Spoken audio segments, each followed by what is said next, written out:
కరీంనగర్ జిల్లా తిమ్మాపూర్ మండల వ్యాప్తంగా గణేష్ నవరాత్రి ఉత్సవాలు ఘనంగా కొనసాగుతున్నాయి. గ్రామంలోని పలు వీధుల్లో ఏర్పాటు చేసిన గణేష్ మండపాల్లో రెండవ రోజు పూజా కార్యక్రమాలను భక్తులు వైభవోపేతంగా నిర్వహించారు. మక్తపల్లి, నల్లగొండ, నుస్తుల్లాపూర్, పార్లపల్లి, మన్నెంపల్లి, రామకృష్ణ కాలనీ, తిమ్మాపూర్లోని శ్రీ హోమ్స్ కాలనీలో గణపతి పూజలు ఘనంగా నిర్వహించారు.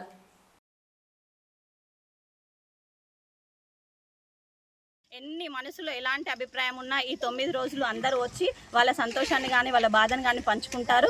ఇక్కడ వినాయకుని పూజ చాలా గ్రాండ్గా జరుగుతుంది.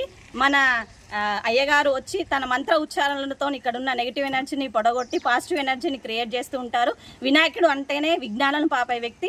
ఆ వ్యక్తిని మనం ఈ 9 రోజులు పూజించుకోవడం వల్ల మనకు సుఖశాంతులు కానీ ఐశ్వర్యం కానీ విద్య కానీ ప్రాప్తిస్తుందని నమ్ముతూ మనం ఈ నవరాత్రుల్లో జరుపుకోవడం వల్ల ముఖ్యంగా జరిగేది ఏంటిదంటే స్నేహ సంబంధాలు పెంపొంచుకోవడం. ఈ 9 రోజుల నవరాత్రాలు ఎప్పుడైతే పూజ జరిగిందో, ఎప్పుడైతే వాళ్ళ ప్రసాదాలు పంచుకుంటారో అప్పటి నుంచి వాళ్ళ బాధలు సుఖాలు కూడా పంచుకొని ఇక్కడ వాళ్లకు కావాల్సిన ఆనందాన్ని పొందుతూ